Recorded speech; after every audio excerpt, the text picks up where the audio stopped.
Hey guys, tonight we begin with something soft-footed, flickering, and full of silent dread. The sound of padded paws on cobblestones, the flick of a tail under torchlight, and those yellow eyes glowing from under a market stall. You're in a medieval village, and someone's cat just meowed at you. Innocent maybe, but it's 1347, and superstition weighs more than reason. That sound wasn't cute. It was summoning something. So before you get comfortable, take a moment to like the video and subscribe, but only if you genuinely enjoy what I do here. And let me know in the comments where you're tuning in from and what time it is for you. Now dim the lights, maybe turn on a fan for that soft background hum, and let's ease into tonight's journey together. It starts with the village whispering again. They always whisper when something bad happens. This time, it's a dead goat. Last time, it was a stillborn child. And in both cases, someone said they saw that cat. You know the one that slinks across your path every morning just before you spill your milk. The one that lives under old Martha's cart, the widow who talks to herself and never goes to church on feast days. That cat. Black, sleek, unblinking, and always watching. Of course, no one wants to say it outright. But in this village, silence is rarely innocent. Bad luck doesn't come from nowhere. And a woman alone with a cat, that's not companionship, it's a covenant. You didn't ask to notice the cat. But tonight, by the weak oil lamp, you see it again. Perched on the low stone wall outside your hut, staring in with unblinking eyes. And this time, it doesn't run when you stomp or hiss. It just flicks its tail once slowly, as if judging, as if listening to someone you can't hear. You try to shake it off. You're being ridiculous. It's just a creature of habit, right? But then you remember the bell. Not the church bell this time, but a tiny one. Rusty, dangling from a frayed bit of ribbon on the cat's neck. You'd never seen it wear one before. That bell rings softly once as the wind passes, and for a second you feel like your heart skips a beat. Not out of fear, out of recognition. You've heard that bell in your dreams. You tell yourself it's coincidence, but you don't go outside to relieve yourself that night. You stay huddled near the hearth, clutching your scratchy wool blanket and staring at the closed wooden door. Your breath fogs in the cold air, and behind the door soft padding steps, then silence, then a single scratch. It wasn't always this way, you're told. Long ago, cats were tolerated, even respected in some parts, kept for pest control, for companionship. But then the story started. Ancient paganism, they whisper. Feline fertility gods from Egypt demonized by the church. The link between womanhood and cats, their secretive natures, their independence. They don't herd, they don't obey. They vanish for days and return as if nothing happened. That's not natural, not in a world where submission is holy. The real shift came with Pope Gregory IX's papal bull Vox in Rama, though no one here can read Latin. All they know is that ever since the Pope's letter spread, people have started burning cats on festival days. A cat on fire screeches like a soul escaping a body, someone says. It drives out the devil, or invites him depending on who you ask. And now, the village is wary. You hear it in the way people clear their throats when the cat passes, the way children throw stones when they think no one is looking, the way Father Renault paused just for a second during last Sunday's homily when the cat padded into the chapel and sat near the altar. No one touched it. No one shooed it away. But everyone stared. Even the priest. You lie awake for hours listening. You know you'll dream of it. You always do. The dark tail curling through your dreams like smoke, the eyes glowing behind your shut lids. Sometimes in the dreams it speaks. It doesn't use words. It doesn't need to. The voice is inside your chest, vibrating like a plucked string. You're afraid to tell anyone, because if they believe you, you'll be burned. And if they don't, the cat might come back. This is the Middle Ages after all.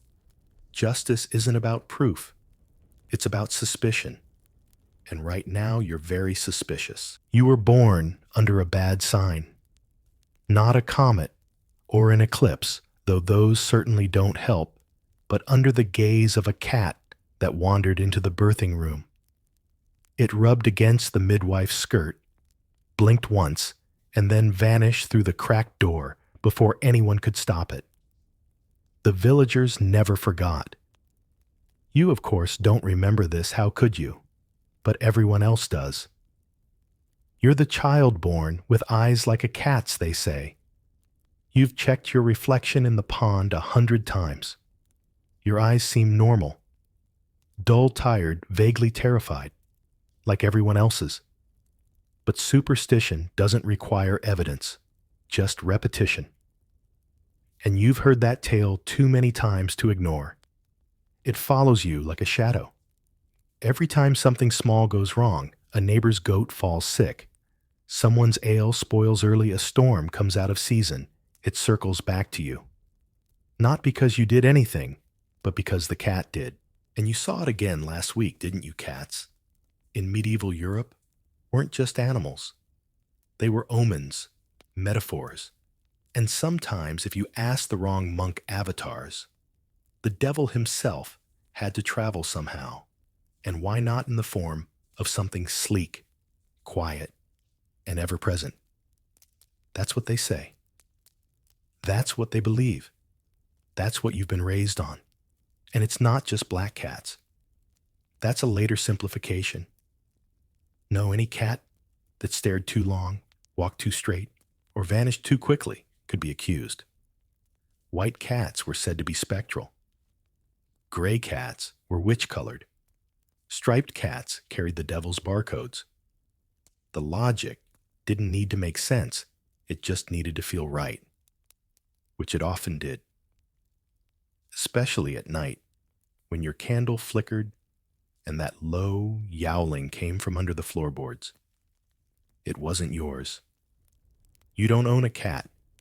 No one owns cats. They appear, they linger, they leave. Sometimes they return with things in their mouths. Frogs, birds' mice. Sometimes teeth, not animal teeth. Teeth that look awfully human. There was a theory once that cats were born from sin. That if you whispered blasphemies into a corner for 7 nights, a cat would emerge from the darkness fully formed and already hungry. This was never written down in books. It was older than books. A whisper passed from wet nurse to child, from widow to priest, from grave to ear. Even now, you find yourself wondering if your cat, because, let's face it, the village has decided it's yours, is waiting for you to fall asleep. Not to harm you necessarily. That would be too merciful. More likely to stare at a watch, to pad across your chest at 3 a.m., with the weight of your unspoken sins pressing into your ribs. Of course, there are contradictions. Some villagers say cats protect homes from evil spirits, that they see ghosts and chase them away. Others say that's only half true. They see spirits, yes, but not to chase, to commune. It's a topic still debated among scribes and scholars, those who dare write about animals without getting accused of bestial heresy. One dusty manuscript mentions cats as divine messengers in ancient lands twisted by the church into cautionary symbols. But another kept hidden in a monastery vault claims cats are the reincarnated souls of those who mocked the saints. You wouldn't know which theory is true. You only know that the air in your cottage feels thicker every time the cat visits. And last week, when it jumped onto the table, the pot of stew curdled instantly. It's not just fear anymore, it's expectation. Every time you see it, you wait for the hoofbeats, for the scream, for the sickness, for something. Because nothing happens when the cat arrives, only after. And that's worse. Your mother used to keep a small carved charm by the door, a wooden spoon with a cat's face scratched into the handle. To fool them, she said. To make them think we already serve. You don't know what that means. You never asked. She died when you were 7, during a thunderstorm. And yes, the cat was seen that night too. So now you keep the charm. You polish it. You whisper to it when the wind howls. Not because you believe it works, but because not doing it feels dangerous. And when the cat comes again tonight, and you will not run. You will stare. You will wait for the bell. And you will wonder again if the stories are true. The worst part is the way they look at you. Not the villagers, though. Their stares are plenty sharp, but the cats themselves. You've tried not to believe the rumors, to chalk up the unease to your imagination. But then comes the stare. Not curious. Not playful. Just watching. Tonight it happens again. You're gathering kindling near the edge of the woods, where the trees sag like tired men, and every crow seems to have an opinion. A cat slips into view, noiseless and slow. It stops maybe 10 paces away, curls its tail neatly around its paws, and stares, unblinking. You drop a stick. Eyes are a problem. People say the devil can't look you in the face. Cats can. For hours, apparently. Their pupils contract, widen, adjust with the moonlight. Green, gold, blue, all colors from the alchemist's jar. And some say, if you stare long enough, you see your own death reflected back. This is not metaphor. This is accepted folklore. Cats are creatures of paradox. In daylight, they skulk like shadows. At night, they illuminate. The church doesn't like paradox. The priests preach clarity, obedience, divine hierarchy. Cats don't care. They go where they please, climb, where they shouldn't knock over sacred chalices just to watch them roll.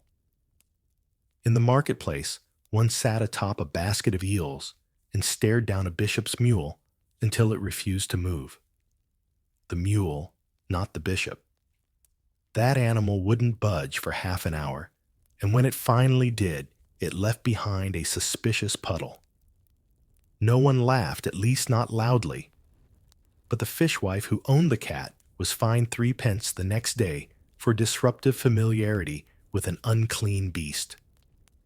Your own encounter isn't nearly so theatrical. The cat near the woods just watches you until your skin prickles. You leave the kindling. The fire will burn low tonight. Theories spread like windborne ash.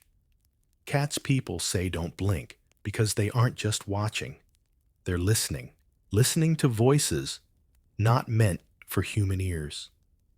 And if you watch them long enough, your ears begin to ring too.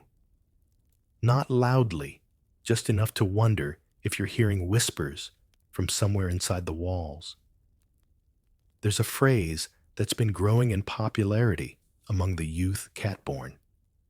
It's whispered in alleys and scribbled into the margins of bad poetry. It means someone touched by the devil, marked in infancy, gifted with silence and secrets.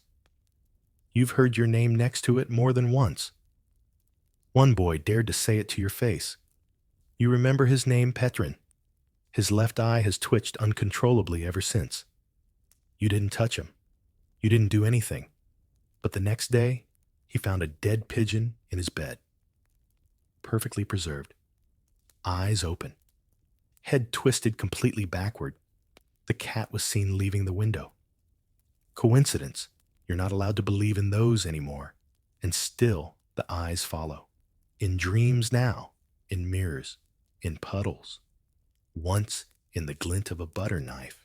You've begun to wonder if cats can reflect more than images, memories, maybe. Sins. Some scribes suggest cats were once angels cast down for their refusal to kneel to Adam. Not evil per se, just proud. Others argue the opposite, that they were born from Lilith's breath, born wild and wrathful, and they still answer her name in the night. Scholars debate these points in letters that go conveniently missing from monasteries. One burned page from a German cloister claims cats can see the soul leave the body. That's why they gather when someone is near death. That's why they sometimes smile. You've seen that smile, thin, delicate, almost kind, almost. Last winter, a cat followed the village priest to the edge of the frozen river. He slipped, broke his leg, and was found a day later frozen to the ground with claw marks in the snow nearby. The cat was warm when it was found, curled on his chest, purring. They didn't blame the cat. Not out loud, but they moved the altar 2 inches north the next Sunday, just in case. Your grandmother once said that cats have 2 faces, one you see and one that looks straight at God. You asked what God sees. She never answered. You're starting to think the answer is everything. Firelight has a way of exaggerating things. Every crack of wood sounds like footsteps. Every flicker casts new shadows. And every tail twitching just at the edge of your vision becomes a demon's finger reaching through the veil. That's how it happens tonight again. You sit by the hearth blanket over your shoulders, the day's cold still clinging to your bones. Your family has gone to bed, all except your uncle, who's nursing a pewter cup of something that smells like sadness and herbs. He mutters to himself, not prayers, just names. Names of people who've died. Then he stops, because the cat is back. It slips under the bench, slow as breath, and curls into a tight circle, just close enough to the flames to cast a perfect silhouette on the wall. There's something unnerving about that. A creature shaped by fire. The tail flicks once, the reflection doesn't. You glance at your uncle, hoping for a scoff, a wave, a laugh. He just nods. They always come for the warmth, he says, but his voice falters. You ask who they are. He doesn't answer. Just swirls his drink and mutters a different name. The villagers say cats are drawn to fire, not for comfort, but for ceremony, that they remember the old rites, the pagan ones, the ones that predate the church, buried under new altars, but never forgotten. And there are stories, so many stories, of cats seen dancing in the fields during solstices, of bonfires where shapes move against the flame too tall and too slow for human limbs, of widows who claim their cat spoke to them in Latin. You heard one of those stories from old Berta, whose only daughter vanished during the Candlemas frost. The cat told me she'd whispered to you once, while handing over a dry heel of bread it needed a voice. She was flogged the next week for heresy. Her cat was drowned in the well. The well hasn't worked right since. You've never seen a cat dance, but you have seen one leap through the embers, perfectly unscorched. It walked across the stone mantel afterward, tail high, as if daring you to say something. And you didn't. There's a memory that won't let you go. Years ago, you stumbled into the woods, behind the chapel, chasing your cousin's runaway doll. You found it by a tree stump and found the cat already sitting there. Not yours, not anyone's, just present. It stared at the doll, then at you, then placed a single paw on the cloth head and sat still. You didn't touch the doll. You left it. And that night your cousin had the worst fever of her life. She lived, but she never played with dolls again. It's probably coincidence. You keep telling yourself that. But the more you say it, the more your mouth feels like it's lying. Because tonight, as the flames die low and the last embers settle into that familiar breathing rhythm, the cat moves. Not toward the warmth, not toward you, toward the ashes. It places both front paws directly into the coals. No flinch, no sound, just settles. And you realize something. You've never heard this cat make a sound. Not once, not a meow, not a hiss, nothing. People used to say silence was the devil's favorite song. Maybe cats are the choir.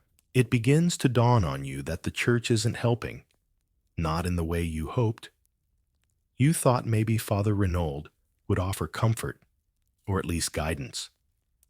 But when you mentioned the cat quietly, politely, with an air of theoretical curiosity, he went still. Not calm. Still. He didn't blink. He didn't breathe for several seconds. Then, without looking at you, he said, "They're not ours to judge," and changed the subject to Saint Sebastian and the virtue of silence. That silence is spreading. The church doesn't denounce cats outright. Not here. Not allowed. But their absence says more than sermons. No cats in stained glass. No mention in the Psalms. You've checked. Birds get songs. Lambs get parables. Dogs even get loyalty metaphors. But cats, nothing.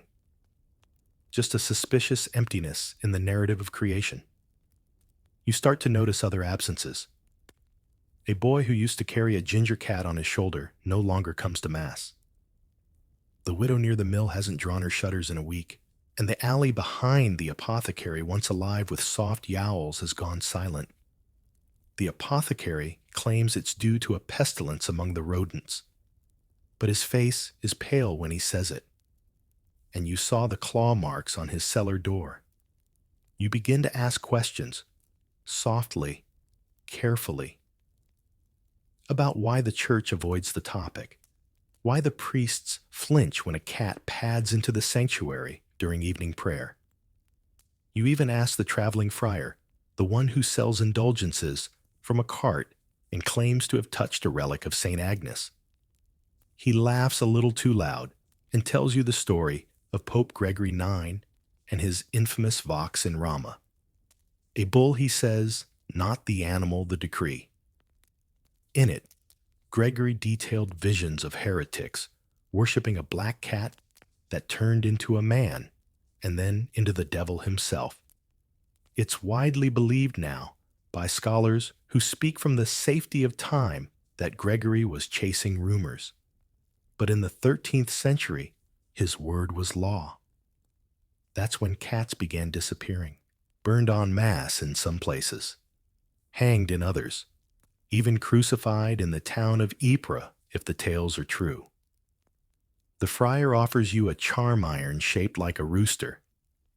Cats don't like chickens, he explains. You don't ask why. You just buy it and wear it. Even though the last 3 nights the cat sat on your windowsill and stared directly at the charm, unimpressed. There's an idea whispered among certain monks that the church avoids cats because they remind us too much of the divine, just in a different key. That cats answer to another kind of law, one older than Scripture. Not evil, not holy. Parallel. It's dangerous thinking. Monks who write such ideas tend to get transferred or silenced.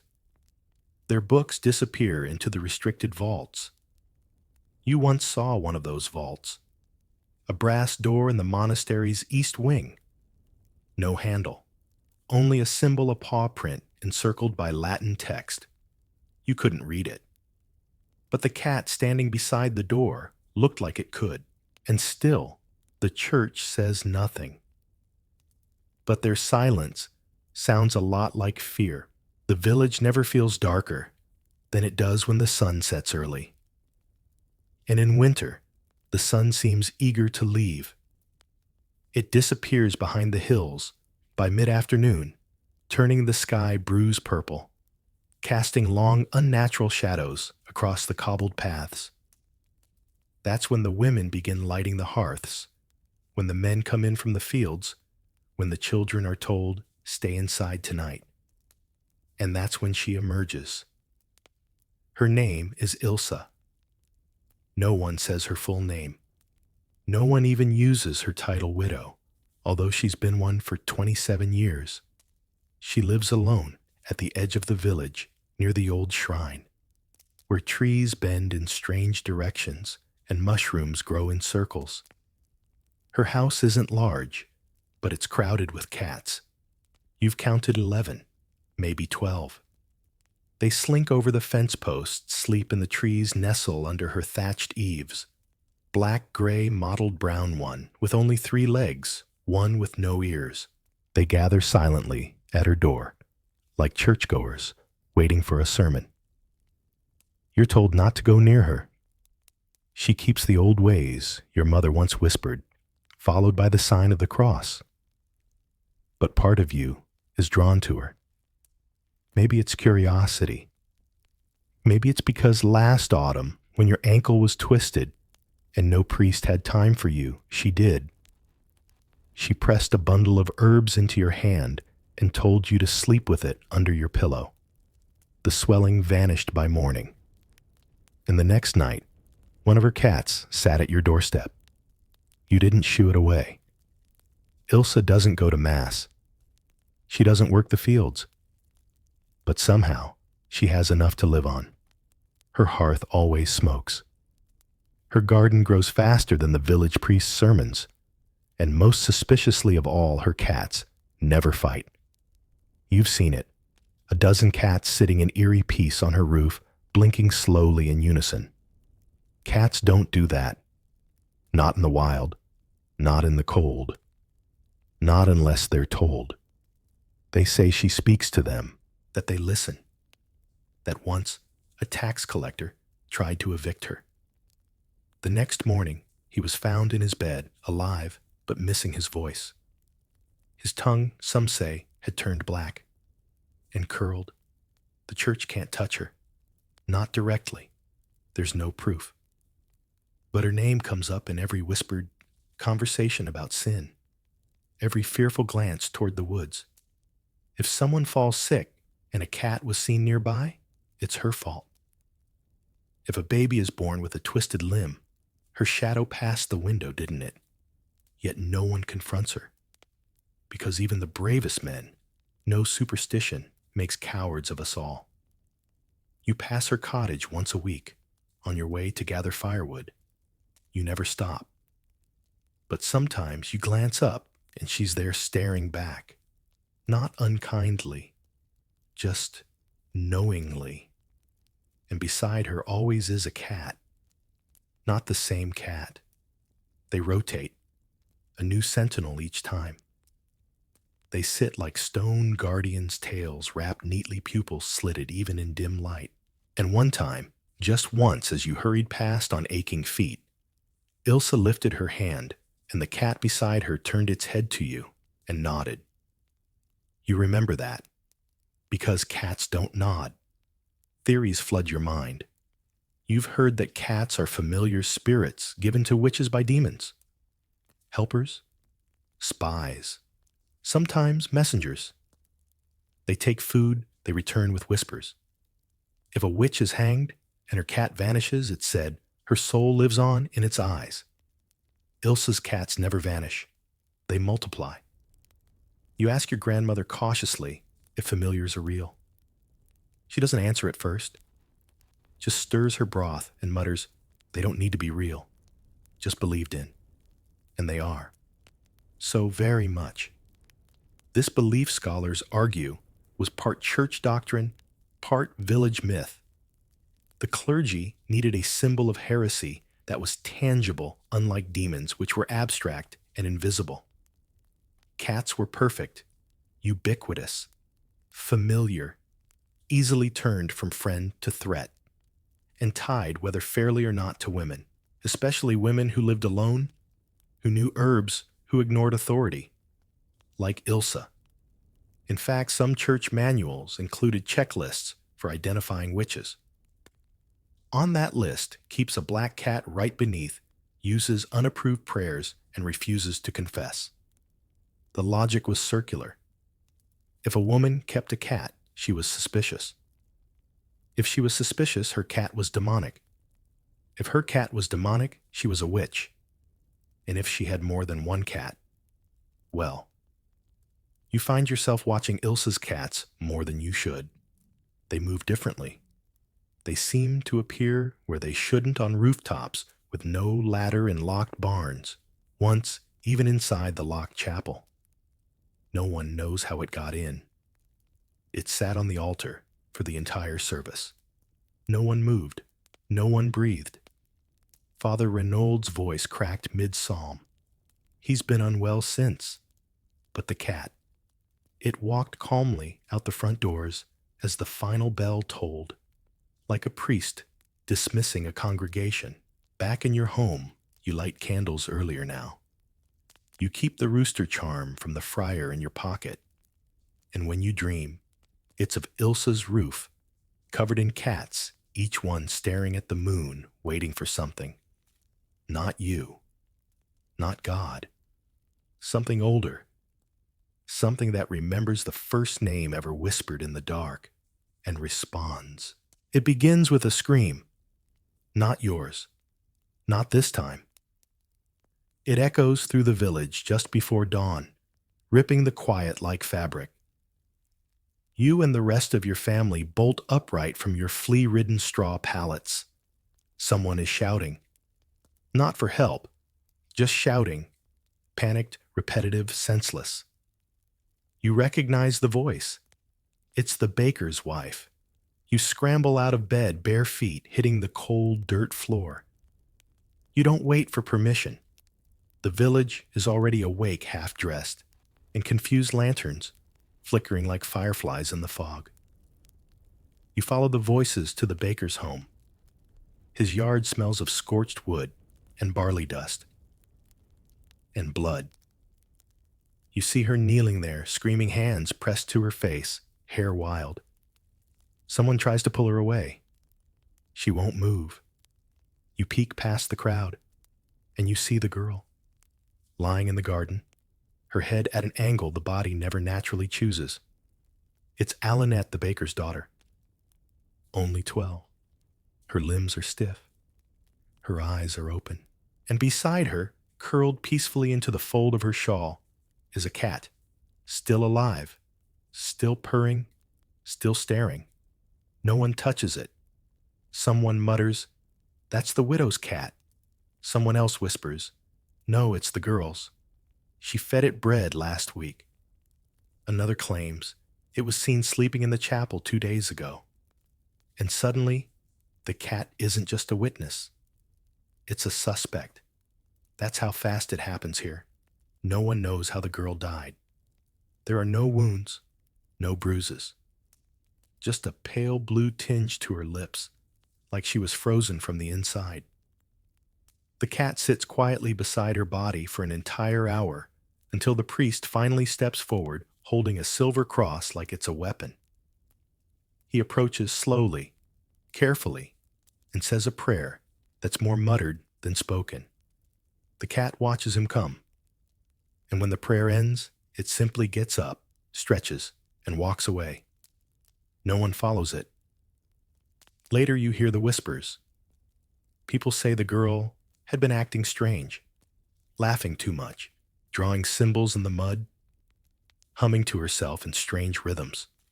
And of course she was often seen in Ilsa's company, fetching herbs, they said, bringing berries. But we all know what that means. By nightfall, the cat is gone. By morning, so is Ilsa. Her house is empty. The hearth is cold. The cats vanished. All of them. The elders convene. Not publicly, not in the chapel, but quietly in the smith's cellar. You're not invited, but your cousin listens at the door and tells you what he heard. They're talking about purging, about protecting the village, about how the devil's breath has crept in on 4 feet and soft fur. And the next day, you see the first of them traps. Simple, cruel devices made of rope and rusted nails. Left out in alleys, in barns, near doorsteps. A bowl of spoiled milk in the center, laced with something no one talks about. You step around them. You don't say a word. But the fear is growing. It creeps under doors, into dreams, through the seams of your patched wool tunic. It finds you, because the next time you go to market, an old man corners you by the stall, selling dried fish. He doesn't look angry, just tired and curious. "You seen her?" he asks. "Who, Ilsa?" You shake your head. "You haven't? Not since the girl's death? Not since the cat vanished?" The old man squints. "But you still got that charm," he says, nodding at your neck. "Means she marked you." You say nothing, because what can you say? That you helped her once carry firewood, that she once called you sharp-eyed and offered you warm tea steeped with something floral and strange? The man walks away, but you know you've been seen. Now, you notice it more. How people pause when you pass. How your name gets whispered more softly than before. How a child was pulled behind her mother's skirt when you smiled at her yesterday. You didn't ask for this, but the village doesn't care about consent. Then it happens. The thing that breaks the fragile quiet. A girl 7 years old is found clutching a cat in the church vestibule. She won't let it go. She's crying, but not from fear. She's crying because they're trying to take it away. She says the cat came to her window at night and whispered a song, that it told her where to find her missing doll, that it led her through the snow without ever leaving footprints. The priest slaps the cat from her arms. It lands hard, runs. The girl screams. By nightfall, she and her mother are sent away. To the convent, they say. For cleansing. The cat is seen that night again. On the chapel roof. Sitting at the peaked tail, flicking once every 5 seconds. Eyes closed. Like it's waiting for something. They start calling it the familiar now. Not just a cat. The cat. As if it's one being shifting shapes and colors, but always the same soul. Ageless, genderless, faithless, but faithful to something older. You find yourself staring at your hands more, at the lines in your palms, at the mole beneath your left thumb that someone once said looked like a paw print. You begin to wear gloves, and the dreams return. This time, the cat does speak. Its mouth doesn't move. But the voice fills your ears. It says, "We do not forget." It says, "We do not forgive." And you wake up with the scent of ash in your nose. If cats could carry scrolls, this one would carry a death warrant. That's what people say now. Because word has spread beyond the village, carried by traders, scribes, and that gaunt monk who stopped in last week with parchment eyes and a cough that didn't belong to this season. He left behind a message carefully folded and sealed in red wax. The priest read it privately, but rumors never need parchment. They spread themselves. The message came from the bishopric, and it was not kind to cats. Pope Gregory IX's Bulvox in Rama had been written a century ago, but now it's enjoying a nasty little resurgence. The document speaks of Lucifer appearing in the form of a black cat worshipped by heretics and kissed on the buttocks during twisted Sabbaths. It mentions rituals where the cat turns into a man, then into smoke, then into power. The church doesn't explain what that power is, but they fear it enough to command action. Your village is now on watch, a quiet, smothering kind of watch. Every barn, every alley, every rooftop is checked daily. If a cat is seen, once it is marked.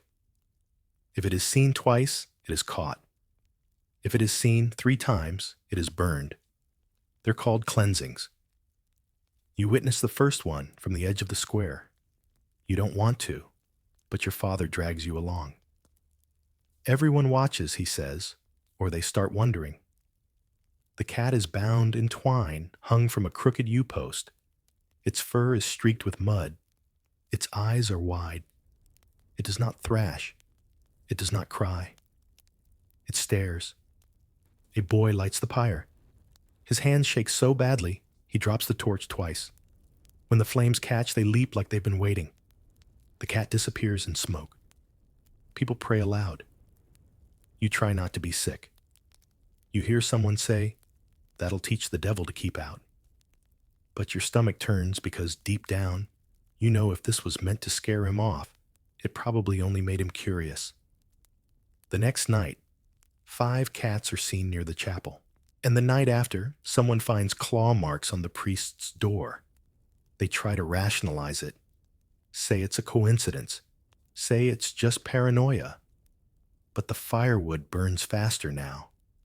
People sleep with crosses in their hands. Salt is poured in doorways. Even the ale tastes tense. The village is unraveling. Because something else is spreading with the fire doubt. Not everyone agrees with the purges. You overhear hushed arguments, mothers saying their children can't sleep without the family cat curled at their feet. Old men saying mice have returned to their grain stores. A stable boy quietly admits the cat he buried last week came back last night, limping but very much alive. You see it too. Scratches appear on doors. Small footprints in ash. A dead mouse laid neatly outside the priest's window, its tail tied in a knot. And then there's the dream you have. You're in the woods, barefoot, cold, lost. The moon is full, but flickering like a dying lantern. Then they come dozens of them cats, of every shape and size. Silent, deliberate. They surround you, their eyes glowing like coals. One steps forward and places a paw on your foot. You wake up with a bruise, the exact shape of a paw pad. You say nothing, even when you find soot near your pillow. Because now you know the church can kill cats, but they cannot unname them. The belief is older than the bull, older than Rome, older than parchment and stained glass. Cats walk in 2 worlds. That's what the old ones used to say. 1 paw in the village, 1 paw in something deeper. And now you're starting to believe it. You didn't know what rats sounded like until the cats were gone. It starts with a rustle. Just one. Then another. Then a kind of scuttling chorus that crawls up the walls of your house and into your bones. It's not loud, but it's constant, like the earth itself is muttering. They say the plague begins with a cough, but you hear it first in the floorboards. With the cats culled or vanished, there's no one left to hold the balance. The rats come in droves, eyes glinting, teeth sharp as thorns. They swarm the grain stores, chew through baskets, and gnaw at the corners of sleep. And then the sickness begins. It's small at first. A girl with boils on her neck. A farmer who coughs blood. A child who stops eating, then stops breathing. You try not to draw lines. You try not to think. This started when the cats died, but the thought sticks to you like fever sweat. Because the truth is, cats were never your enemies. They were your guards. And now, with them gone, the walls crumble. The plague moves fast. Faster than wind, faster than prayer. The priest prays daily. He prays until his voice cracks and his fingers bleed. He holds processions through the square, waving incense, mumbling Latin so fast it sounds like weeping. It doesn't work. They say 1/3 of the city is dead. They say more will die. They say quietly, bitterly, that maybe killing the cats wasn't such a good idea. But it's too late. You see a man in rags chasing a rat with a broom. You see a woman pouring vinegar around her doorway. You see a boy, just 10 coughing blood and clutching a doll that smells like mold. You look for the cats, but they don't come back. Not right away. Because cats don't return for gratitude. They return when they are needed. And one night after your neighbor dies, in his sleep after the gravedigger can't dig fast enough after the air starts to smell like old iron and hot milk, you see one. A cat, sitting calmly atop a fresh grave. Its fur is matted. Its eyes are half-lidded. It purrs softly like a lullaby for the dead. You step closer. It doesn't run. Instead, it turns its head slightly as if to acknowledge you, and then vanishes behind the chapel wall. You find its paw prints the next morning. They're set in ash, and they don't belong to a single cat. They belong to many. The plague has taken so much, but it's also changed something deeper. The fear is still there, yes, but it's twisted now. People start leaving scraps out at night. Not openly, not publicly, but in small gestures, a sliver of meat on a windowsill, a bowl of milk under the stairs, a folded blanket on a stoop. Not for pets, for penance. The old woman who led the first cat burning found dead hands, clawed eyes open. The boy who laughed when they drowned the gray tabby fevered and gone within a week. No one calls it punishment. No one has to. You begin to dream of cats again, but this time, they're not accusing.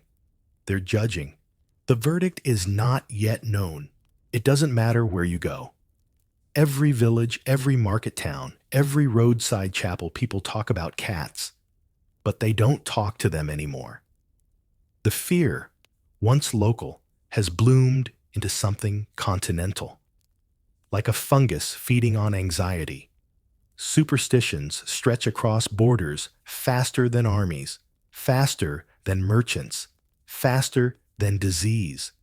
You pass through a hamlet in the north where no animals are allowed to cross thresholds, especially cats. A girl tells you they believe cats are spies sent by the moon.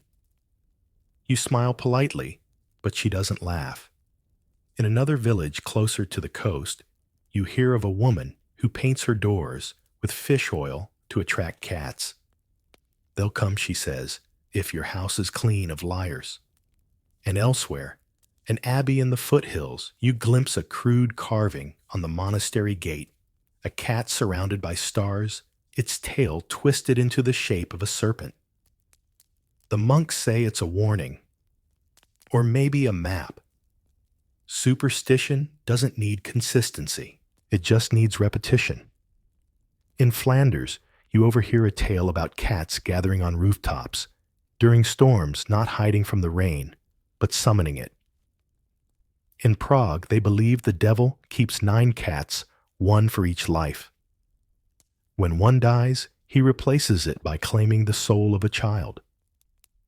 In Genoa, sailors swear cats can predict shipwrecks. They'll jump from the vessel the night before it sinks. The cats, of course, are never found. The sailors drown.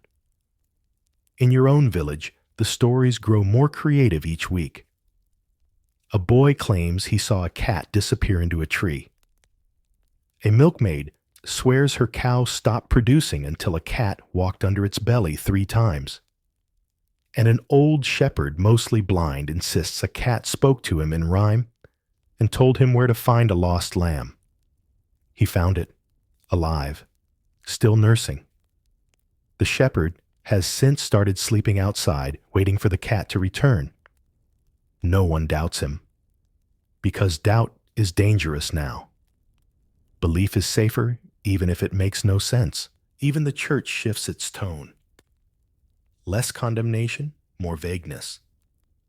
Priests start mentioning creatures of temptation without naming them. Confessions increase. People speak of dreams, of cat-shaped shadows, of waking with scratches that don't bleed. A scholar you meet in a roadside tavern drunk on bad wine and theories tells you the fear isn't about cats at all. It's about control, he slurs. Cats don't obey. They don't serve. That terrifies them. He means the clergy, the kings, the men in robes and rings. He leans closer. That's why they burned them. Not for heresy, for independence. You ask what he means. He grins, teeth crooked and wine-stained. Cats don't kneel. And suddenly the entire medieval world starts to make a bit more sense. Because nothing in this world, not the laws, the sermons, the crown-shaped rings, makes room for creatures that move sideways. Cats don't pull carts. They don't fetch. They don't listen. They appear when they want, leave when they please, and remember everything, including what you did, especially that. The fear that cats are servants of the devil, that belief is spreading. But so is another quieter one, that cats are not servants at all, that they are free agents older than the church, older than your laws, older than God's forgiveness. And maybe, just maybe, they're not here to torment you. Maybe they're here to watch, to see how you behave when you think power is yours. You see them more now, perched on chimneys, sitting on gates, appearing in your dreams, just at the edge of the firelight, waiting. You tell yourself it's nothing, that you're imagining it. But then a girl in the market passes you basket full of leeks and says softly, "They remember who lit the matches," and keeps walking. She doesn't look back. You keep a candle burning longer these days. Not for light, though it helps, but for companionship, for reassurance. The flickering, the gentle warmth, the soft scent of tallow.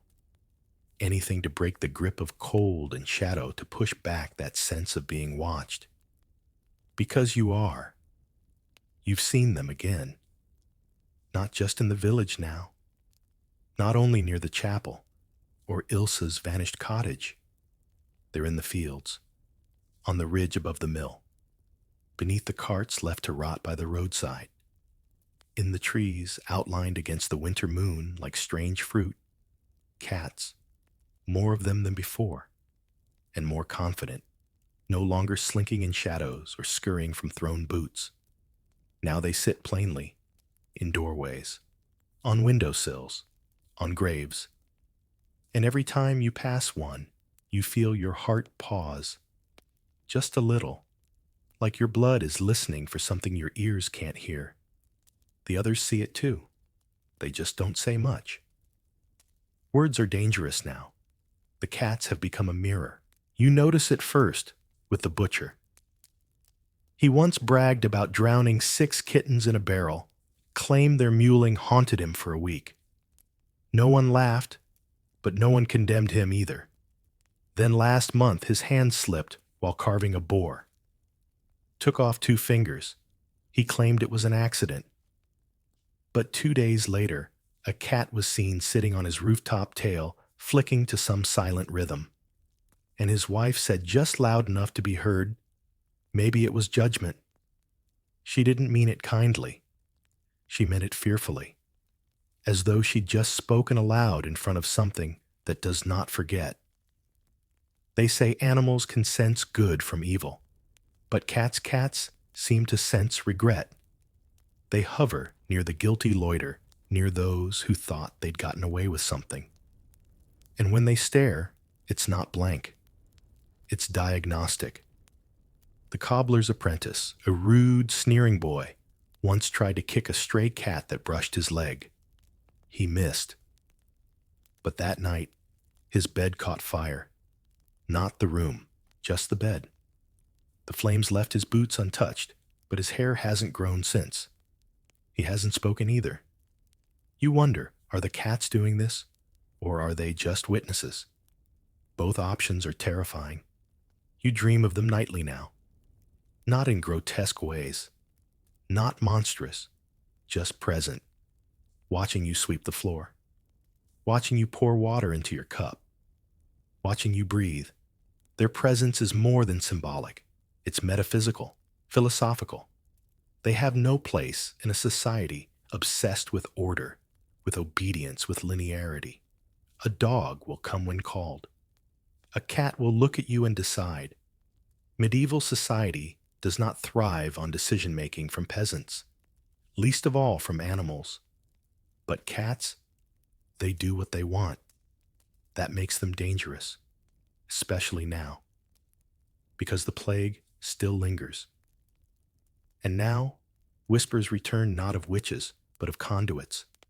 Some say the cats are vessels, that spirits displaced by death need somewhere to hide, that souls too stubborn for heaven slip into feline form biding their time. Others claim cats don't house spirits, they carry warnings, and that if one curls up at your door, you've already been judged. A man in your village, the miller's uncle, tells a drunken story at the tavern one night. He says he once saw a cat speak, not with a voice, but with signs. He'd found the creature perched on his windowsill during a storm. It had one paw raised like a question, and when he blinked, it was inside the room, though the shutters were locked. It walked across his table, scratched the number 7 into the dust, then vanished. 7 days later, his brother died. No one in the tavern laughs. No one even drinks. They just nod. Because who among you hasn't seen something strange? The fear now isn't loud. It's polite, courteous, that quiet tension you get when royalty enters the room, or when a nobleman speaks to a peasant like an equal. You don't dare show disrespect. Not anymore. The local friar, once full of bile and warnings, has stopped preaching about cats altogether. He says his voice hurts when he does. And every time he tries to rewrite the homily that mentioned familiars, the ink spills across the page. He's gone quiet lately. You hear he sleeps with a sack of garlic on his chest and mutters apologies in his dreams. They say he's been marked, not by the church, but by something older. And meanwhile the cats remain. You see one sitting in the chapel aisle during Mass, another curled up under the altar table. One even walks across a freshly dug grave and doesn't leave prints. You don't question it anymore. Instead, you bow your head a little lower when they pass. And when one brushes your ankle during supper, you whisper, "Thank you." Because gratitude might matter. Because maybe they are watching for something worse than themselves. Or maybe they are the worst thing. And either way, you've decided you will not be on their bad side. Not again. The thing about guilt is that it lingers longer than smoke. And your village is soaked in it. No one says they regret the purges, not publicly. But the signs are everywhere in the way people pause before telling old stories, in how no one mocks a cat now even in jest, in how every single person without fail has begun to leave a little something outside their door at night. Fish bones, milk, dried lavender. You do it too. Out of habit now. Out of hope. Out of a fear too complex to name. It's not worship, not exactly. But it is respect. Respect for something older than the church. Older than kings. Older than sin even. The kind of respect you give to rivers or mountains or deep forests that swallow light and don't offer explanations. Because the cats don't explain. They appear. And now, they're not just watching, they're guiding. You hear about a girl from the neighboring village who got lost in the forest during a snowstorm. Searchers found her days, later pale and barely conscious, nestled in a hollow beneath a tree. Covered in cats, 6 of them. They'd kept her warm, licked her face when she stopped breathing, guarded her food berries and nuts that shouldn't grow in winter. No one planted those. No one could explain it. The girl came back changed, quieter, sharper. She doesn't blink as much as she used to. When asked what happened, she simply says, "They chose me." No one laughs, because the very next week, her family's house caught fire. Everyone inside lived. The cats. Not a single one was seen running from the flames. But the next morning, every wall still standing was clawed with the same symbol, a single spiral drawn downward. You begin to see that spiral elsewhere, scratched into wood, burned into doorposts, etched into stone walls where no hands have reached. No one knows what it means, but it feels old. And it always appears after a cat has passed through. So when you find the spiral drawn in frost on your window one morning, you don't scream. You just nod. You've started talking to them. Not loud, not often, just a few words in the silence between sleep and sunrise. Sometimes you ask questions. Sometimes you apologize. Sometimes you just whisper names of people you miss. You don't expect answers, but you feel heard. And then there's the boy in your village, Lauren. He used to throw stones at the barn cats. Now he walks with a limp. He doesn't speak anymore, but you saw it the day after he tried to trap a tabby with a broken paw. The boy's window was open. Snow had fallen, but only in his room. On his bed, a perfect circle of white, and in the middle, a paw print. No snow around it, just the mark, and Lauren crying his breath, fogging the air. He's never touched a cat since. You begin to believe more than you fear. It's not that you like them, but they're constant. They're clean. They're patient. And in a world full of fire and rot, and sermons that change, depending on who's in power, the cats don't lie. They never did. Maybe that's what made them dangerous. Not their claws. Their honesty. They don't flatter. They don't bend. They don't kneel. They simply show up and reflect. Whatever lives inside you, whatever you think you've buried, they see it. And if you've done no wrong, they move on. But if you have, well, you've seen what happens then.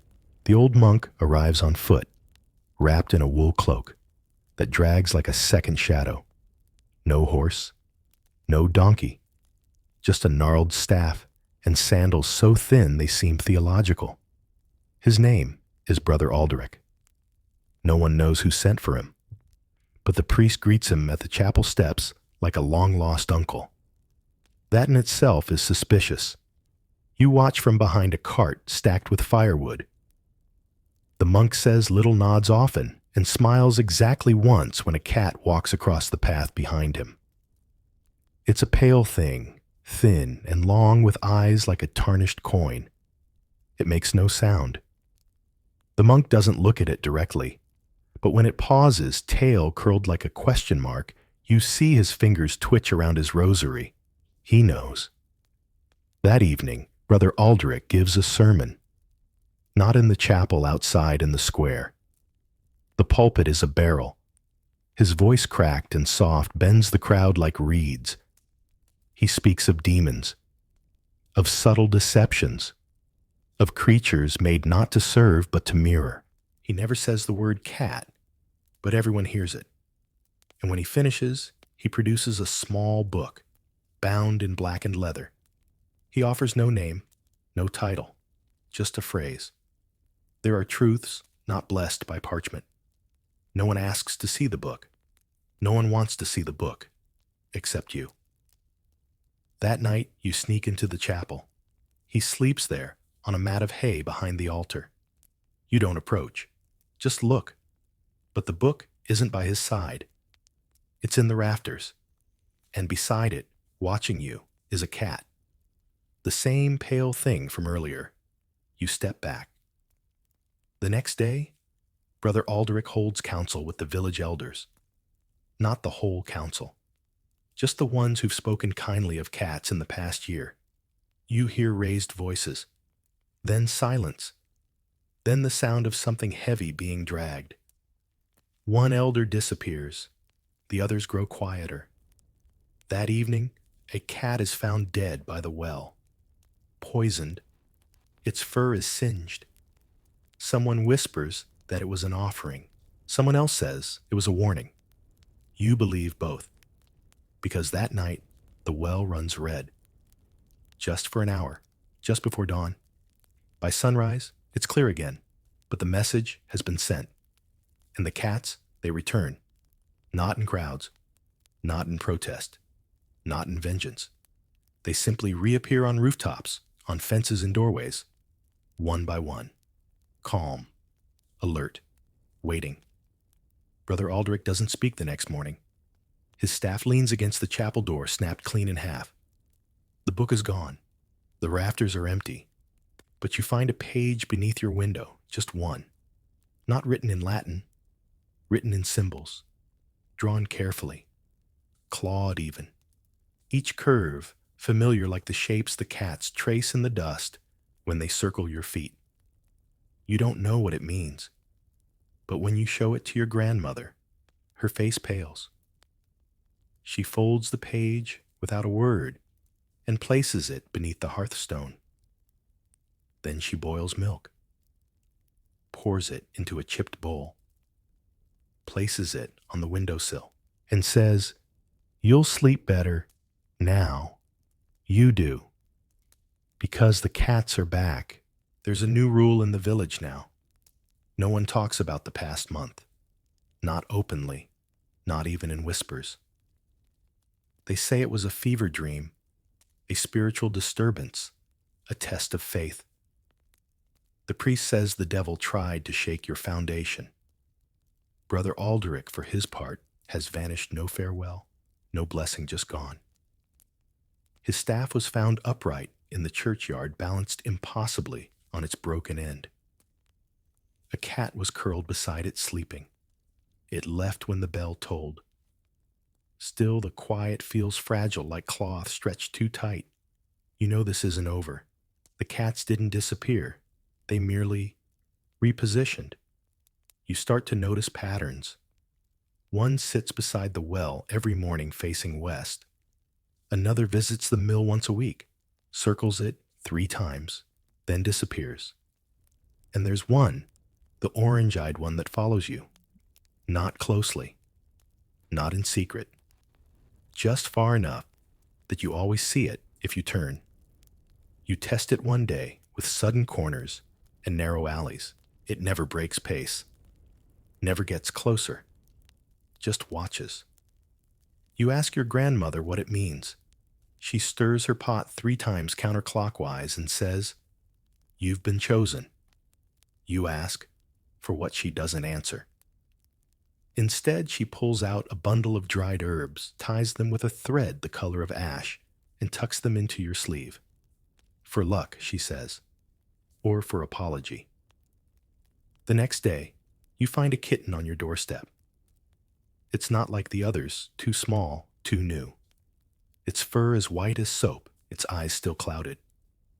But it mews at you, tiny and raw.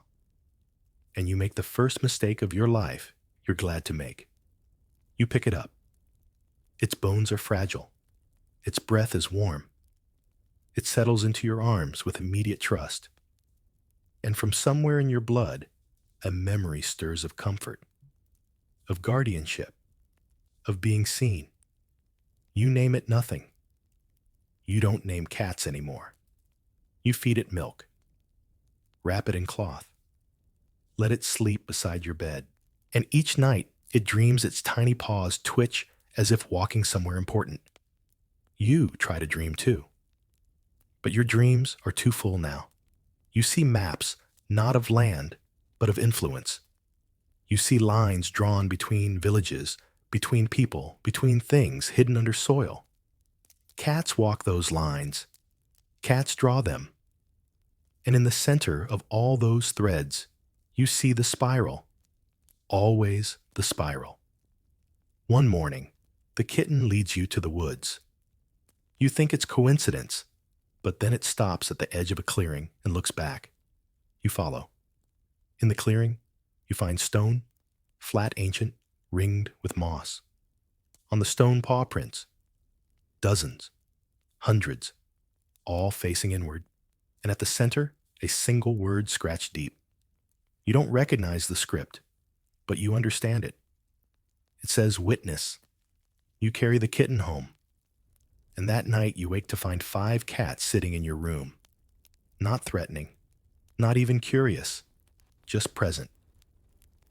The kitten purrs louder. You don't move, because you realize what's happening. This isn't fear, it's initiation. The cats don't seek followers. They seek witnesses, not believers. Observers, people who see without judging, who remember without altering. And you are being asked. Not forced, asked. One of the cats steps toward you and places its paw on your knee. It lingers, then turns, and just like that, they all leave, except the kitten, which stretches yawns and curls into your side. You finally sleep deeply, because you know now. You've been seen. You've been spared. You've been chosen. The kitten grows, but never quite becomes a cat. Not in the way others do. It remains small, delicate, too light to make a sound on floorboards. Its fur stays snow pure, never mottled, never shed. Its eyes clear into the amber of tree sap in winter light. You never name it, yet somehow everyone knows who it belongs to. It doesn't follow you. It guides. To the bakery when the bread is freshest. To the square when a dispute is about to erupt. To the chapel on the morning the priest collapses from a sickness no one can diagnose.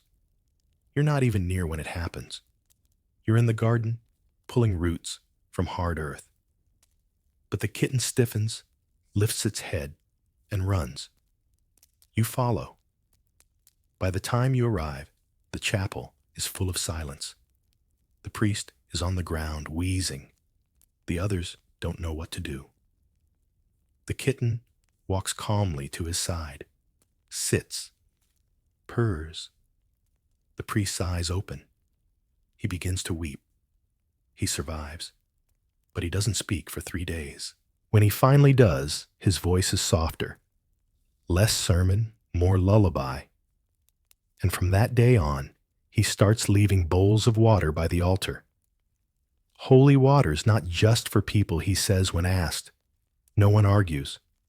The cats are seen more often now, and more publicly. They no longer disappear when doors open.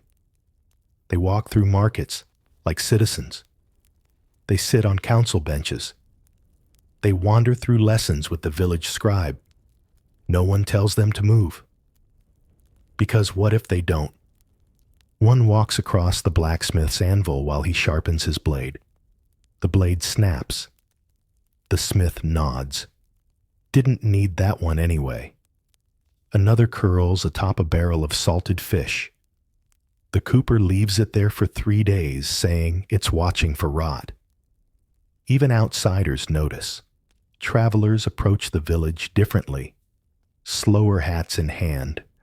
Voices lower. They hear the stories. They feel the stares. One night, bold and unwise, scoffs at the idea. They're just cats. He laughs, kicking a pebble near one. It hisses. He ignores it. His horse goes lame before dusk. The next morning, his sword is missing. In its place, a dead rat impaled on a thorn. He leaves before breakfast. You begin to realize something important. The cats don't seek power. They enforce balance. And those who tip the scales toward cruelty, toward greed, toward mockery, find themselves corrected. Quietly, unceremoniously, precisely. The villagers call it being realigned. No punishments, just changes. The woman who shorted weights at the market starts giving more than asked. The boy who bullied his cousin starts leaving flowers at her door. The man who hoarded flour during famine wakes each night to the sound of chewing and loses all taste for bread. No one resists, not because they're afraid of the cats themselves, but because deep down they know this is what should have happened all along. This is justice without trial, judgment without ego, correction without spectacle. And you begin to listen differently. You notice the shifts in wind that accompany their entrance. You see how a group of cats facing the same direction always means something is about to arrive. You start marking the dates, the patterns, the dreams. The dreams, they come now every night. Not vivid, not violent, just profound. Images: a staircase made of fur, a river of stars lapped at by tiny tongues, a spiral carved into a walnut shell, and always, always, the sense that you are being given something, not knowledge, permission. One night, your kitten, still kitten, always kitten, stands at your door and meows once. You open it. Outside a procession, cats, dozens, walking silently toward the woods. No one else in the village stirs, just you. You follow. They lead you deep past the known paths into a clearing lit only by moonlight. And there around the stone circle you see them. Not people, not cats. Both. Neither. Figures cloaked in shadow and fur, with eyes that burn and purr. They do not speak, but one of them steps forward and lifts its hand. And on that hand is your spiral, burned into the palm. It places the hand on your chest. And for a moment, everything vanishes. You are nothing. And everything. You are claw and breath and patience. You are a watcher. You are a witness. You are awake. You wake in your bed, the kitten on your chest, its eyes open. It nods. You don't tell anyone what happened in the woods, not because you're forbidden, but because there are no words. Try describing the texture of silence, the sound of breath in a world that holds none, the feeling of being seen by something that knows your entire life and still lets you wake up. So instead, you change, quietly. You begin rising earlier, just before dawn, when the mist is thickest and the cats return from wherever it is they go at night. You watch them walk the ridges and rooftops, their paths precise, intentional. And you start to notice they leave messages, not words, not signs, but arrangements. A feather beside a coin, a paw print in ash beside a dead wasp, a smooth stone curved like a crescent left in your boot. You write them down, sketch them, and slowly patterns emerge. They're not for everyone, but they're for someone. You begin to translate not into language but into feeling. The feather and coin, a debt repaid. The paw print and wasp A, warning to stay still. The crescent stone. Something is coming, and something does. A stranger arrives in the village, hooded, pale, cloaked in linen, far too fine for travel. He claims to be a pilgrim, says he's looking for the relic. No one knows what he means. But the cats do. They do not approach him, do not follow, do not sit nearby. They vanish whenever he's near. That alone terrifies you, because the cats do not fear. They avoid. Only one other time have you seen that behavior, when the bishop came to consecrate the graveyard. The cats left for 3 days. The well dried up. A fox screamed all night. And when the bishop finally departed the village, hens laid only dead eggs for a week. You watch the stranger. He doesn't blink often. He eats little. And he always, always wears gloves. Even when warming his hands by the fire, especially then. You try to warn the priest. He listens politely, smiles, then says, "We must offer hospitality to those who seek the light." You want to ask, what if he carries the dark, but you don't? Because it's too late. That night, the cats howl. It begins with one, then two, then dozens. A sound like grief and fury and memory, all braided into one unbearable thread. You wake to find your kitten crouched at the window, ears flat, eyes like lanterns. Outside, the stranger walks the village paths, alone. He is holding something. You don't know what. But the cats do. They don't follow. They form a circle. Wide, tight, immovable. The stranger walks until he reaches the chapel. He places the object on the steps and leaves. By morning, he's gone. The object a bundle wrapped in cloth stained dark. When the priest opens it, he goes pale, says nothing, burns it in silence. The well bubbles for a full minute after the flames die. And the cats, they return, in force. By noon, there are more than 50 in the village, sitting, watching, breathing. You don't know what the relic was, but you know what the cats did. They reclaimed something. You feel it. In the ground, in your breath, in the way your kitten purrs, not with comfort, but with completion. You write it in your notebook. Judgment can be silent. And then you add, but sometimes it purrs. You stop asking questions, not because there are no answers, but because the answers come before the questions form. Like dreams that leave impressions before you open your eyes. Like cats who already know where you're going before you put on your boots. That's how it is now. You no longer see the world in terms of people and animals, but presences and absence. Cats have redefined the borders. Where they go, the old rules dissolve. One week, the village wakes to find a patch of earth near the well blackened. Not burnt, just wrong. Cold even under sunlight. Fruit rots faster near it. Bread molds within hours. A place no one walks through twice. The priest calls it the stain. But the old woman at the edge of town mutters another word, penance. No one touches it. A cat sits there each dusk. Same cat. Tabby, with a torn ear, eyes dull like moss over stone. The cat doesn't blink. It just waits. For what no one knows. And then the wind changes, not just in direction, but in intention. Storms skip your village entirely. Rains curve around it. Birds no longer fly directly overhead. They veer east or west at the edge of the fields. People begin to whisper, the cats have cast a veil, a protection, a punishment, a pause. No one can say. But the village holds its breath. And in that breath, you begin to see things. The corners of books glow faintly in candlelight. Your dreams are louder, like voices muffled by fog. Your kitten sleeps in strange places now, the eaves, the hearth, the old well cover.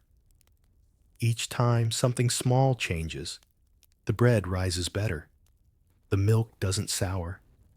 A wound on your uncle's leg scabs over without herbs. You don't speak of it. No one does. But everyone feels the pattern tightening.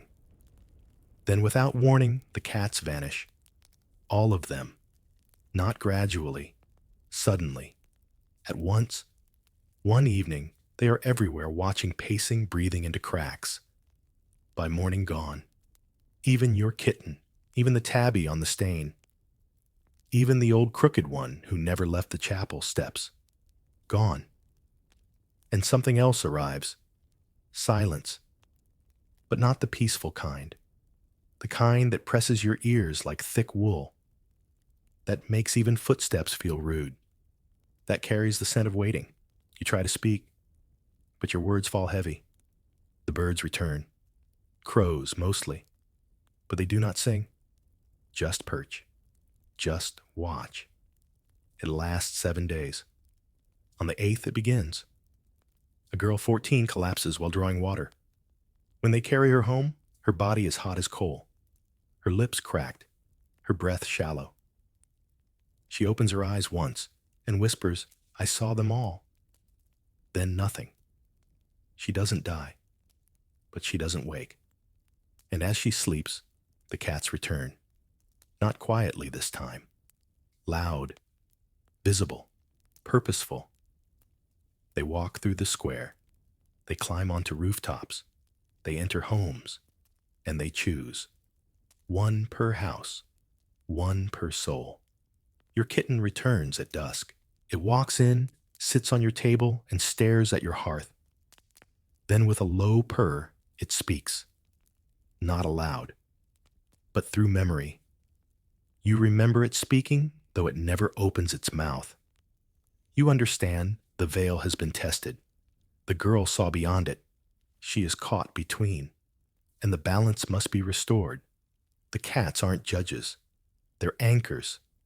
And the storm outside the veil, whatever waits beyond what humans are built to bear, is knocking. They do not ask you to fight. They ask you to remember. You light a candle. The kitten curls beside it.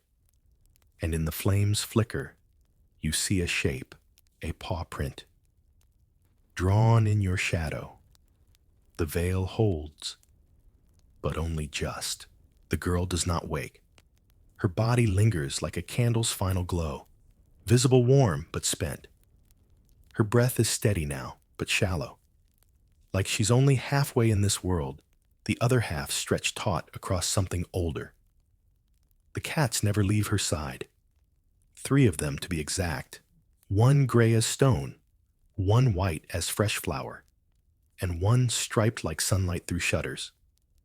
They rotate positions around her bed, always in a triangle, always watching not her but around her. You volunteer to bring food to her family. It's not generosity, it's obligation. Because deep down, everyone knows this girl is not just sick.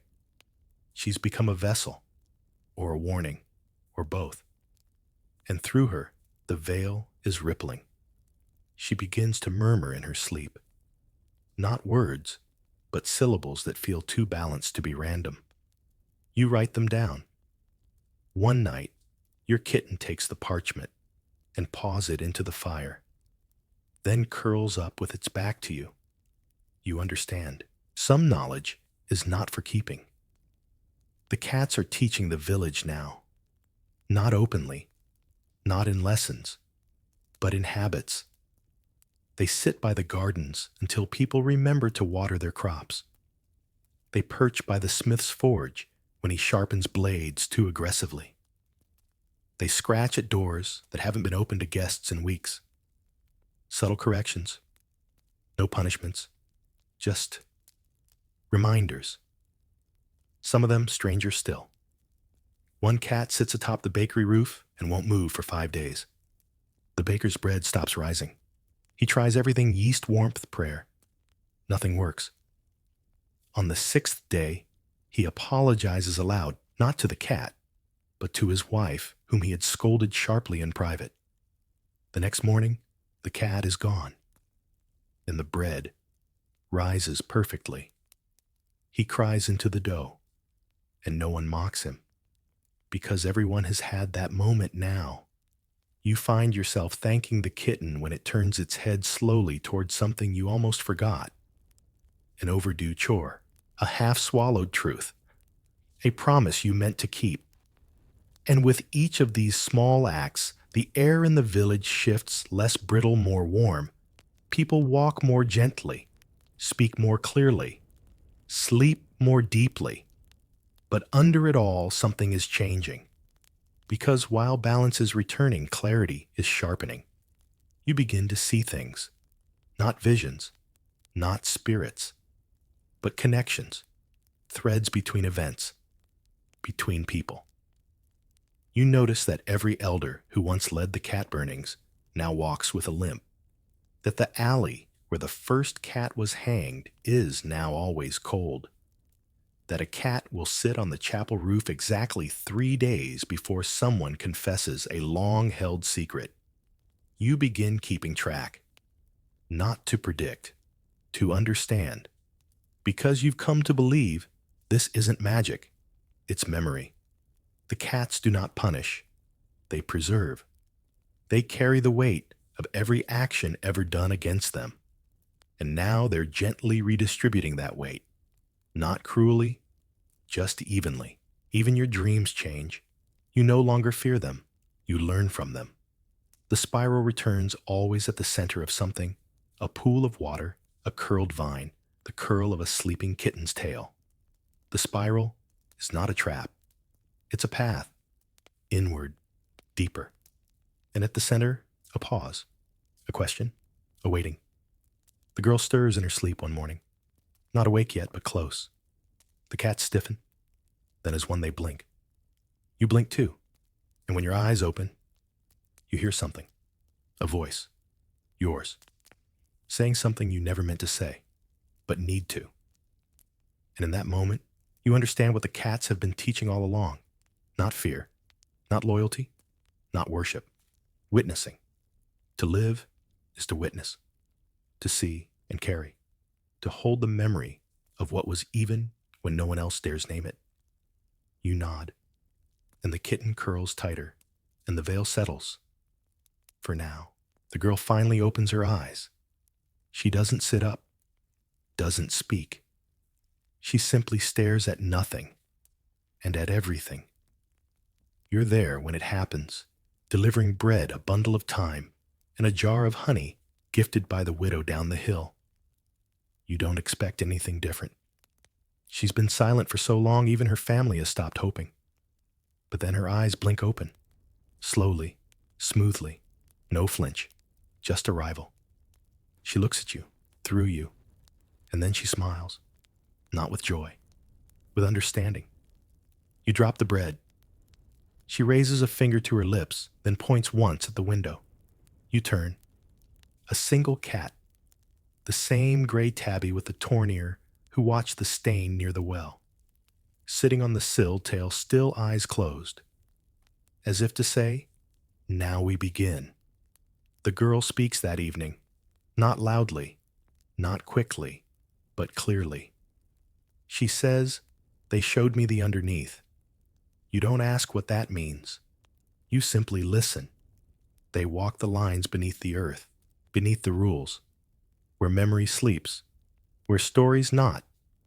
You think she's dreaming, but she never blinks. She speaks of 9 roads that all bend inward, of a spiral carved into the back of the moon, of voices that do not speak in sound but in reversals. They said I was still soft enough to carry it, she adds quietly. Carry what her mother asks. The pause. There's silence, then purring. All 3 cats are there again, one under the bed, one on the sill, one now curled in her lap. She strokes it slowly. Everything we've done, they've kept it. Not to punish us, to steady us. She looks at you. You feel it too. You do. You have. For weeks now. You felt the shift not just in the air or the village paths, but inside your chest. Like a weight has moved. Like your thoughts are no longer your own, but shared. Later, you speak to the priest. He doesn't doubt her. He says he's been dreaming of hands he doesn't remember holding, of candles he never lit, of confessions that were never spoken aloud, but which he somehow recalls. You don't need to say it. You both know. The cats are remembering for you now. Every lie, every wound, every kindness that went unseen. They're holding the collective account, and now perhaps they're ready to return it. The balance is no longer just about sin or justice. It's about memory. The cats have become archives, living scrolls, 4-legged keepers of everything the world tried to bury. That's why the girl could wake. She passed the test, not of faith, of retention. She held the pause. And now it's your turn. You begin to dream with clarity. Not fragments, not symbols, but full visions. You see the early days, the village when it was just 12 homes and a stream. You see the first cat, gifted by a traveling nun who called it the threshold guardian. You see the first kindness, a loaf broken in half, to feed the animal who followed no one. You see the first betrayal, a priest who declared the cats blasphemous because they wouldn't kneel. And then you see the fire, the matches, the screaming. But also, you see something else. A child, small, hidden, cradling a soot-smudged kitten in her arms. You recognize her. It's your grandmother. And suddenly it makes sense. All the herbs, the quiet nods, the bowls on the sill. She was keeping something. Not out of guilt, out of continuity. You visit her the next morning. She doesn't speak at first. Just gestures to the hearth, where a cat waits. Not yours, but familiar. The black one with the white toe and the mismatched eyes. It bows its head when you enter, then leaps into your lap. You stroke it and feel something pass into your chest. Not pain, not joy, just density. As if your body now weighs more. As if the memory it carries has substance. Your grandmother smiles. Now you know, she says. You do. You know the cats are not messengers, not omens, not tools. They are books that breathe, and we are their ink. What we do, they carry. What we forget, they keep. What we hide, they remember without malice, without war, just fidelity. You leave her house lighter, heavier, truer. That night you sit with your kitten now, nearly full grown, though somehow unchanged. It purrs, and you whisper, "Thank you for remembering."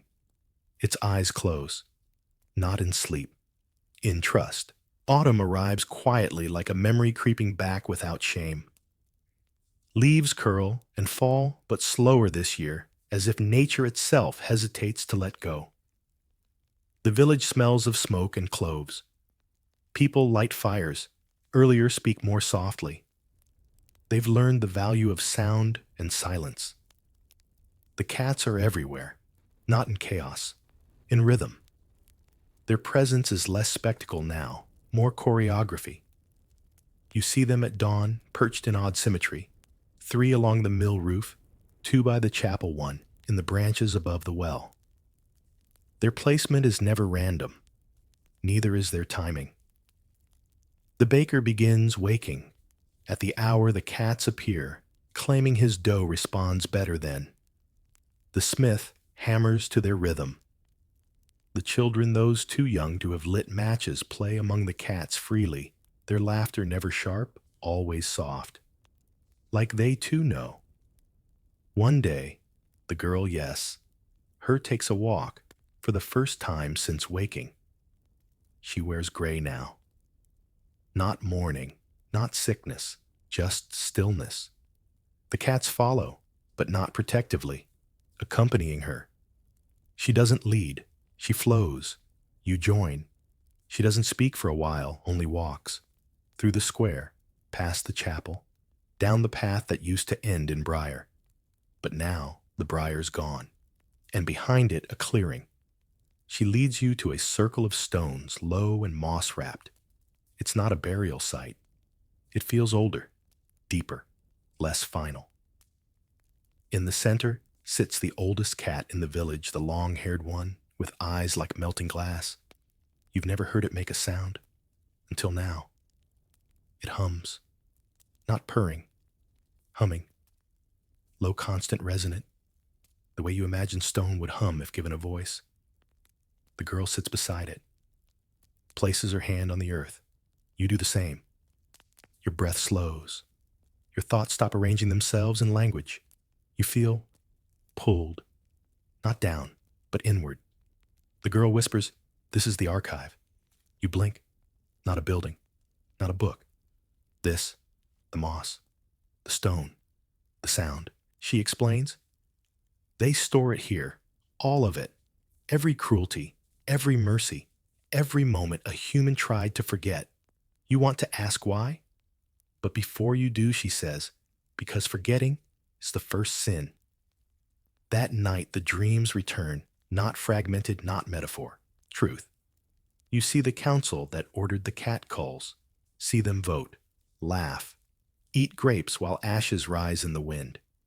But you also see the woman who stole into the forest after dark to bury a surviving litter beneath her floorboards. You see a boy, young shaky, pour milk into his mother's boot to save it for the tabby she'd forbidden him to keep. You see yourself, younger, curious, placing a dead mouse beside a stray's sleeping body as an offering, and the cat waking, stretching, and nudging it back toward you, as if to say, "That's not how we think." The spiral spins in your mind again, faster now, but not dizzying. It feels like alignment, like you're finally fitting into a shape you were always meant to carry. You wake with a word on your lips, not one you've read, not one you've heard, but one you understand. It means I see. You write it in the dust on your table. Your kitten steps over it. The letters scatter, and you nod. Because words are not for keeping either. They're for releasing. The girl begins drawing spirals around the village, in flour, in ash, in chalk when she can find it.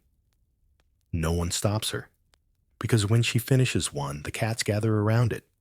They sit in formation, and for a moment, it feels like the entire village is being weighed, not judged, balanced. You start leaving notes beside your door, not messages, just records. Moments. Today I fed my brother before myself. Today I lied and corrected it an hour later. Today I nearly stepped on a tail and whispered, "Sorry." Each morning, the note is gone. No win, no footprints. Just gone. And your heart feels lighter, not forgiven, witnessed. The girl begins to speak more often. Not sermons, observations. Forgiveness isn't forgetting. It's recording in quieter ink. They don't want obedience. They want acknowledgement. If you remember wrong, you re-break what was healing. She says these things while tying bundles of lavender, while washing her feet in the river, while brushing ash from the stones in the archive.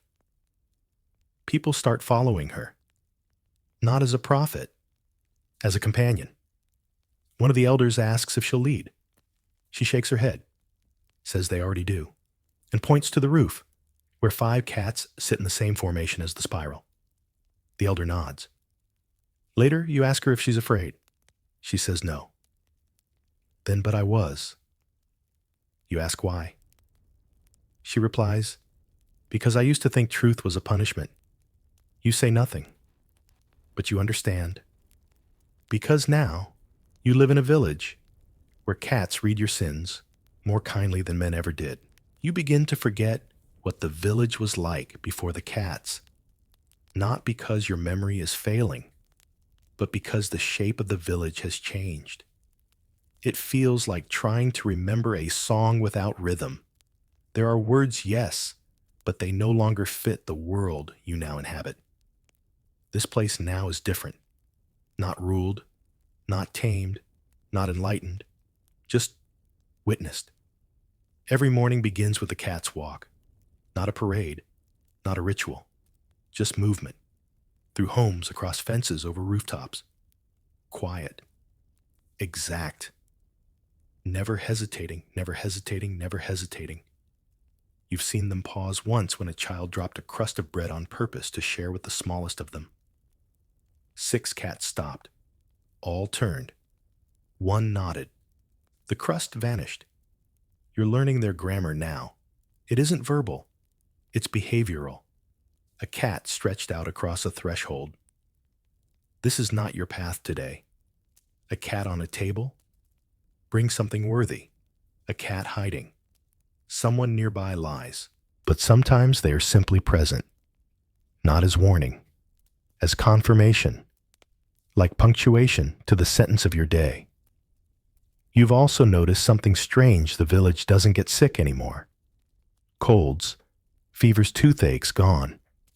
It's not that they were healed. They simply never come. People speak of it only in passing. No doctor. This month again. Fewer births. But fewer burials, too. No one says the word. Cats. But everyone thinks it. There's attention to it. Not dread. Reverence. Because what if this peace isn't a reward? What if it's a test? The girl has grown more quiet again. Not withdrawn. Observing.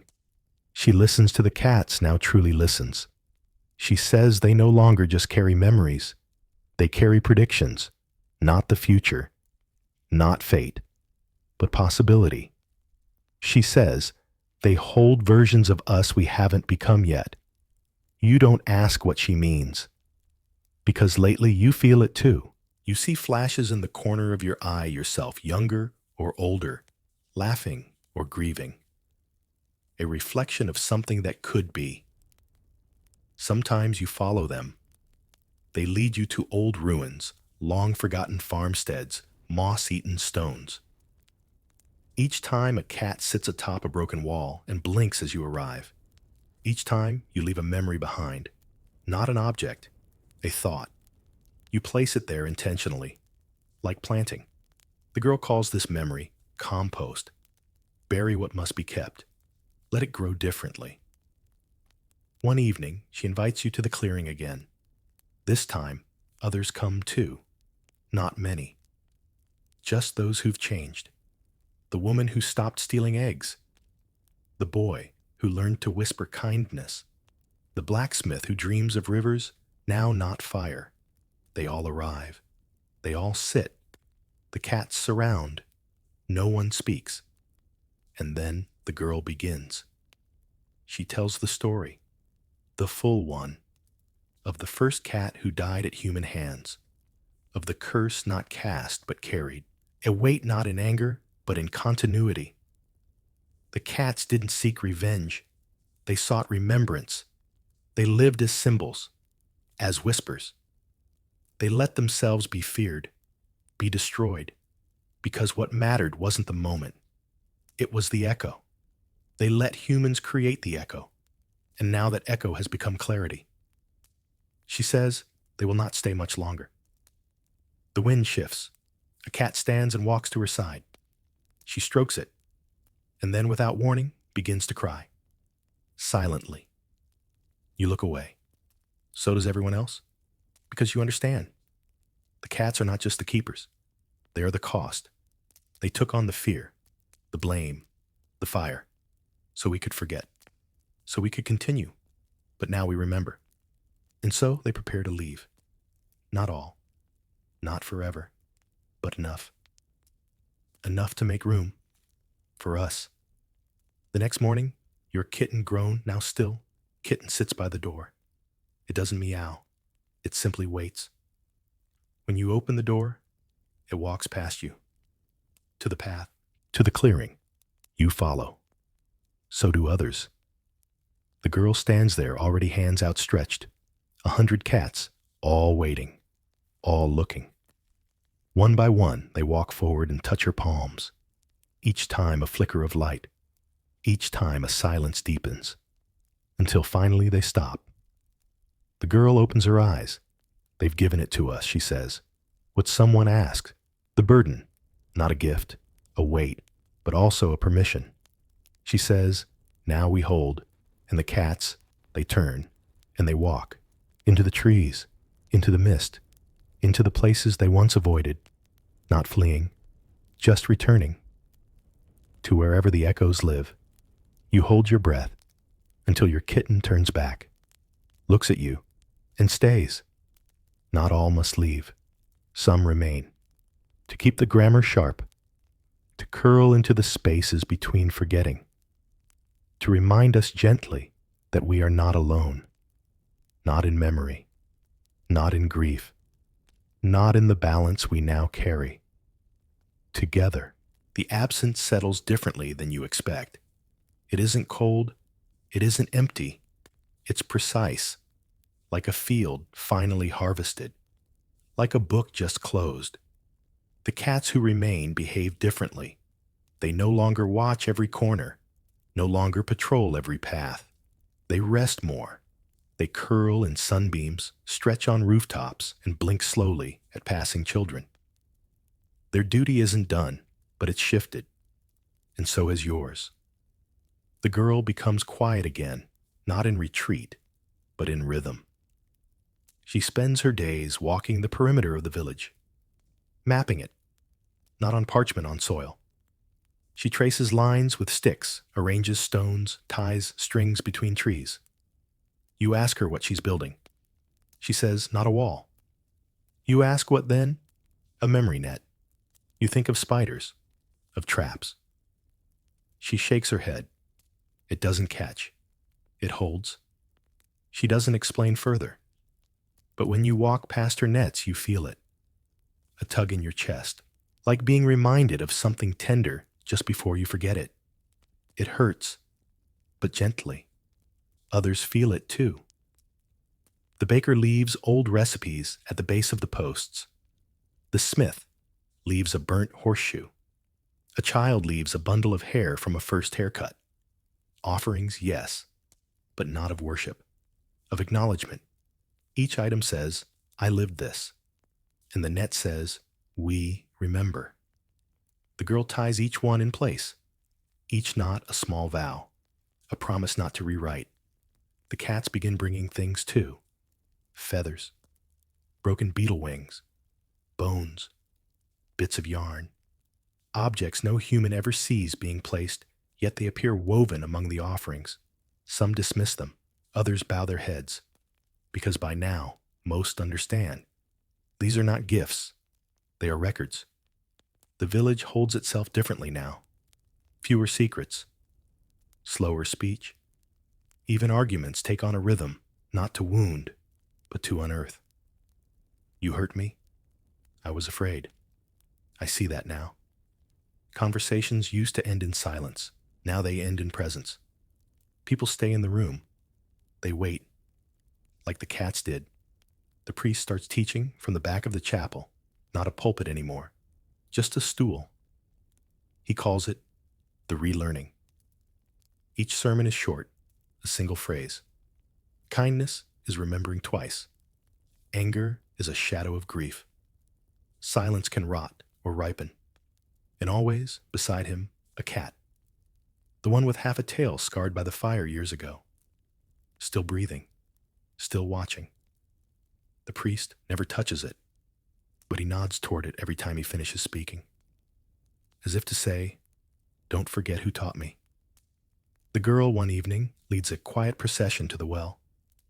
No lanterns, no songs, just footsteps. At the well's edge, she kneels, not to draw water, but to whisper into it. 3 words. You're close enough to hear them. They forgave us.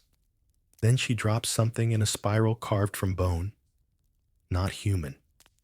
Cat, maybe. It doesn't sink quickly. It swirls down, down, down, until the ripples flatten. And then everyone walks home. No one speaks.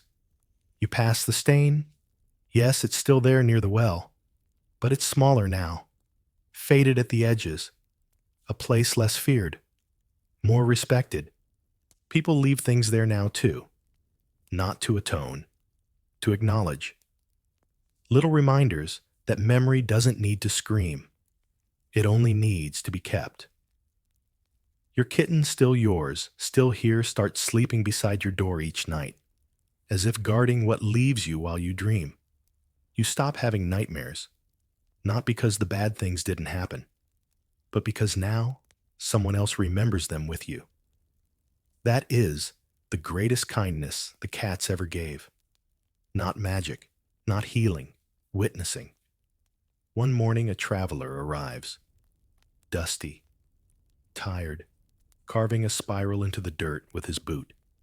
You recognize the gesture. He's seen it too somewhere else, another village, another cat. He doesn't ask for food. He asks for quiet. You lead him to the archive clearing. He kneels, weeps.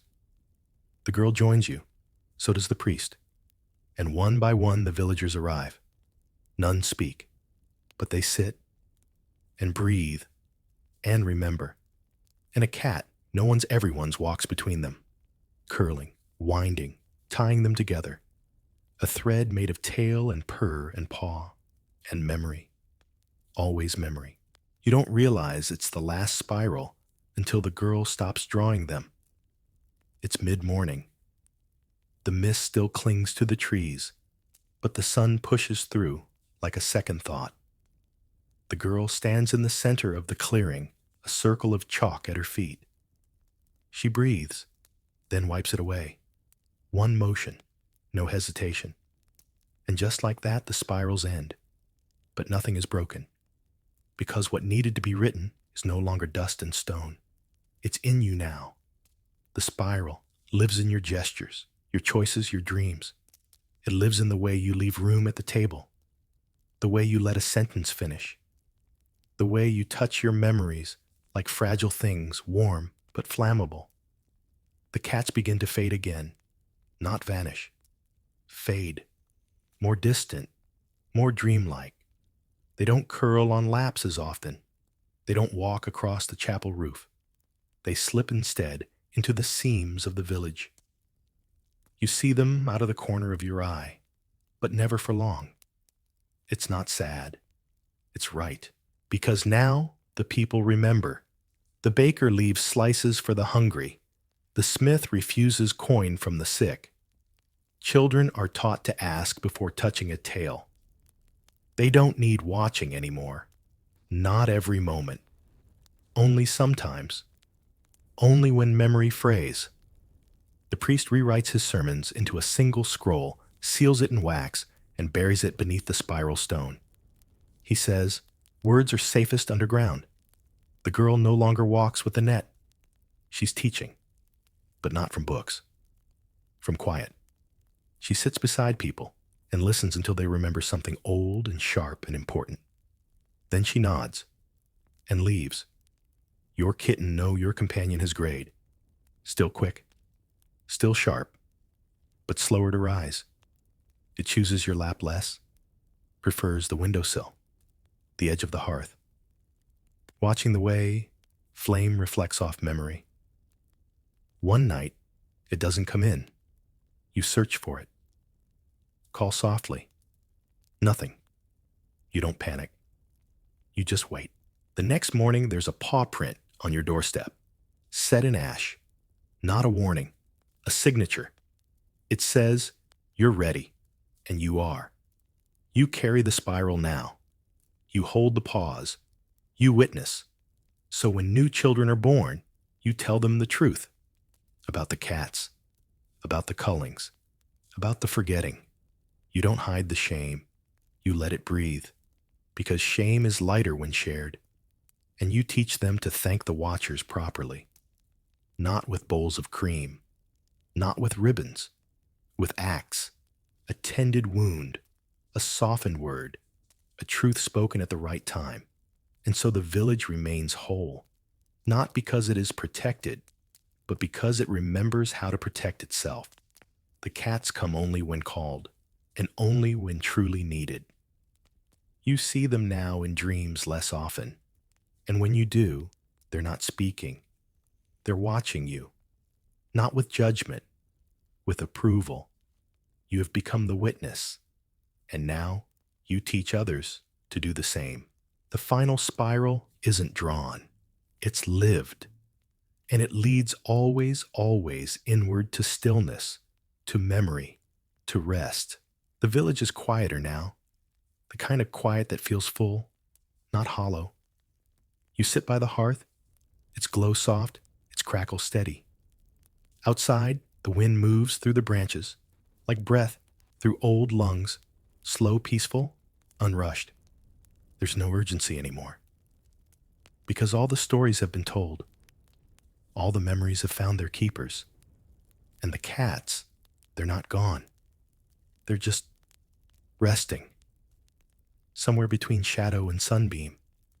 Somewhere in the space between footsteps and forgiveness. Your breath slows, matching the rhythm of something older than language. Your body sinks gently into rest, and the spiral still coiled at the center of your chest spins a little slower now, wider, wiser. There are no more lessons tonight, no more visions, just the sound of the wind, the weight of memory, the warmth of a world that has learned how to hold its past without dropping it. So let your eyes close. Let your thoughts drift. You are safe. You are remembered. And in some quiet corner, a cat curls tighter purrs once and lets you sleep.